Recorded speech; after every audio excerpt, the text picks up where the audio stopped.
Sungai Musi adalah sungai terbesar di Sumatera bagian selatan. Sejak kala purba, sungai ini telah berperan sebagai jalur lalu lintas air dari dan ke daerah pedalaman. Mereka membawa komoditi perdagangannya untuk dijual atau ditukar dengan komoditi lain dari luar Nusantara. Di tepian Sungai Musi ini pula, kota Sriwijaya dibangun sekitar 13 abad yang lalu.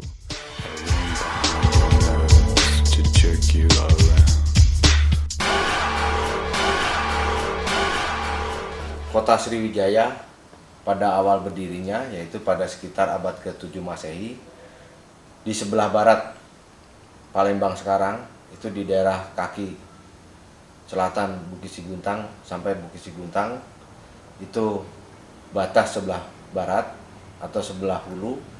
Kemudian di Geding Suro itu batas sebelah timur kota Sriwijaya. Batas sebelah utaranya itu sampai ke daerah Talangtuo sekitar 5 km dari tepian sungai sekarang menuju ke arah utara. Bukit Siguntang, 5 km di barat Palembang, adalah sebuah bukit kecil setinggi 26 meter, namun besar artinya untuk mengungkapkan keberadaan awal berdirinya Sriwijaya. Bukit Siguntang ini sudah lama dikenal oleh para arkeolog yang banyak menyimpan tinggalan budaya masa lampau berupa arca-arca batu, arca-arca logam, dan juga fondasi bata yang berukuran cukup besar yang merupakan petunjuk bahwa di bukit ini dulunya terdapat bangunan-bangunan agama Buddha. Mulai dari sebuah arca agama Buddha yang besar, sebuah arca Buddha yang tingginya 277 cm, itu ditemukan di kaki sebelah selatan Bukit Siguntang pada awal abad ke-20. Selain itu ditemukan juga arca-arca logam, dan menurut gaya seni dari arca-arca tersebut berasal dari sekitar abad ke-8 ke 9 Masehi. Kecuali arca Buddha yang berukuran besar itu diduga berasal dari abad ke-6 Masehi. Maka arca Buddha ini berasal dari sebelum didirikannya Wanua Sriwijaya. Dengan demikian dapat diambil suatu dugaan bahwa sebelum Sriwijaya itu berdiri, telah ada kelompok masyarakat yang tinggal di Palembang yang sudah memeluk agama Buddha.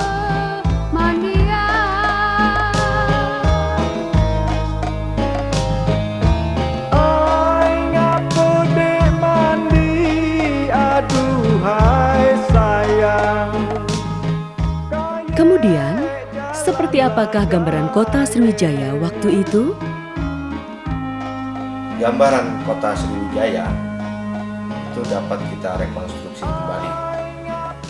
Kawasan permukiman itu ada di tepian sungai, terutama di tepi sebelah utara Sungai Musi, daerah rawa-rawa di sekitar sebelah selatan Bukit Siguntang, sampai ke tepian sebelah utara Musi di sekitar Geding Suro.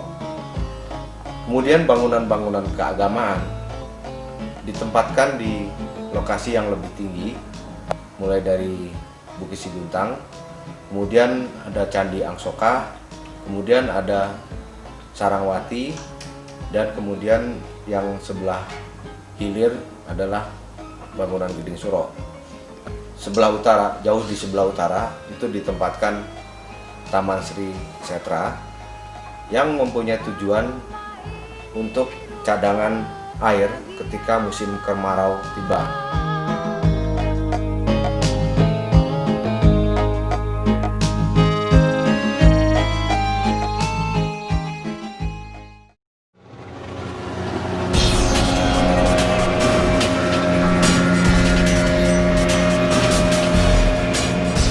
Kota Sriwijaya tidak muncul secara tiba-tiba. Ada bukti-bukti keberadaan hunian sebelumnya. Salah satunya adalah situs air Sugihan. Situs ini telah diteliti oleh Pusat Penelitian Arkeologi Nasional. Di sini ditemukan bekas tiang-tiang kayu yang sangat mungkin merupakan bekas tiang rumah. Hal ini tidak mengherankan karena rumah-rumah waktu itu tentu berbentuk rumah panggung. Selain itu, di sini juga ditemukan jejak hunian pra-Sriwijaya lain seperti keramik Cina dari dinasti Sui, manik-manik yang diduga diimpor dari Mesir, serta bekas perkakas rumah tangga dari tanah liat.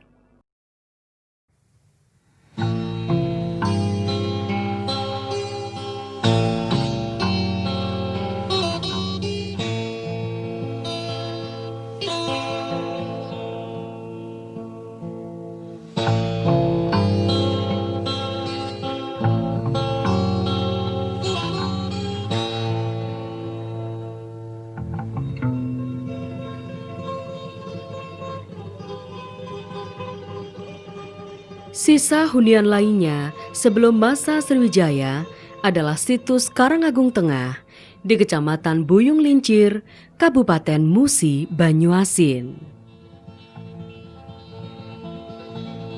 Tepian pantai serahkan lokal, angin laut yang bertiup, deburan ombak, suara pekikan.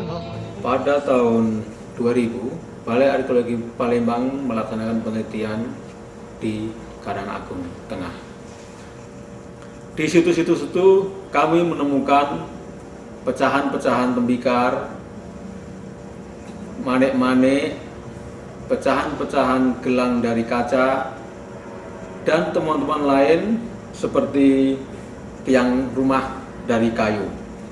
Dari hasil analisis karbon 14 terhadap sisa tiang rumah kayu itu dapat diketahui bahwa situs Karangagung Tengah berasal dari abad ke-4 Masehi. Abad ke-3 dan ke-4 Masehi, sebelum Sriwijaya telah muncul kerajaan-kerajaan yaitu yang disebut Koying dan Kantoli, disebut sebagai pendahulu kerajaan Sriwijaya.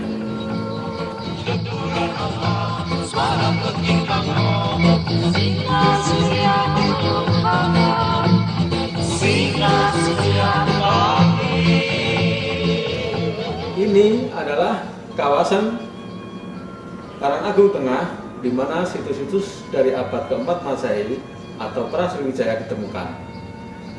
Di sini mengalir Sungai Lalan, sebelah utaranya adalah Sungai Sembilan, dan kedua sungai ini akan mengalir di Selat Bangka. Kita lihat situs-situs ini mengelompok di satu tempat, dua tempat, dan ada satu situs yang menyendiri.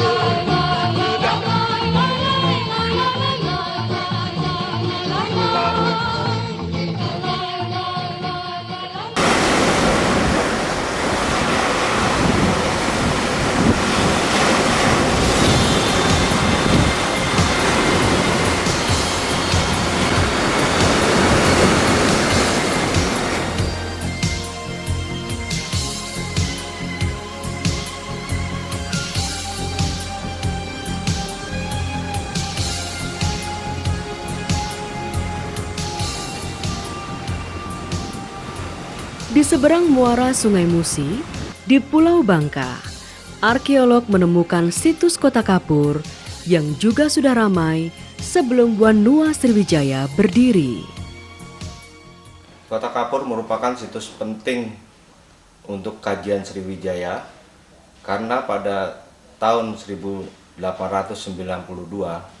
seorang rohaniawan Katolik yang bernama Pater van der Meulen menemukan sebuah prasasti batu yang berbentuk tugu. Prasasti ini ditulis dipahatkan pada tanggal 28 Februari 686 Masehi.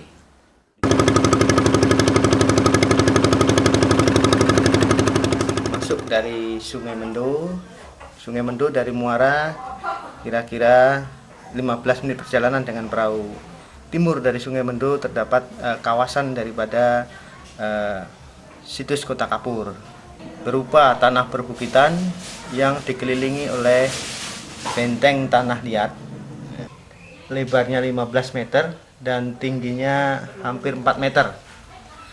Pada penggalian yang dilakukan pada tahun 1996 di situs Kota Kapur ditemukan sebuah benteng tanah yang mengelilingi satu komplek bangunan, di mana salah satu bangunan ini ditemukan paling tidak 2 buah arca Wisnu. Yang kita lihat dari cirinya sebagai Wisnu ini adalah Syangka pada tangan kiri belakang. Kemudian mengenai pertanggalannya yang berlanggam Khmer abad ke-6-7 Masehi. Tengah-tengah atau di puncak daripada bukit ini terdapat struktur-struktur bangunan kuno yang kemungkinan dulu adalah bekas bangunan candi, karena di atas dari struktur bangunan kuno ini kita temukan arca Wisnu.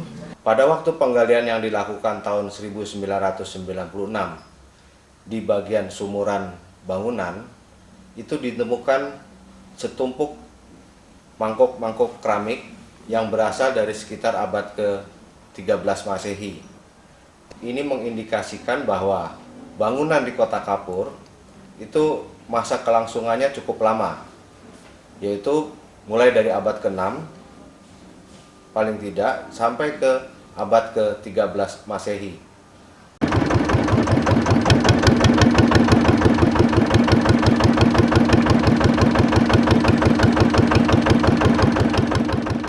Nah, mengenai Kota Kapur itu sendiri agaknya merupakan sebuah tempat penting untuk Sriwijaya. Kenapa dianggap penting oleh Sriwijaya kala itu? Karena di Kota Kapur, lokasi dari Kota Kapur itu terletak di muara sungai yang menuju Kota Sriwijaya. Demikian terkenalnya Bangka, sehingga salah satu tempat yang tertinggi di Pulau Bangka, yaitu Bukit Menumbing, itu berdasarkan catatan-catatan harian orang-orang atau pedagang-pedagang yang menuju Kota Sriwijaya, tempat yang dijadikan pedoman untuk berbelok masuk ke arah Musi yang menuju ke Kota Sriwijaya itu.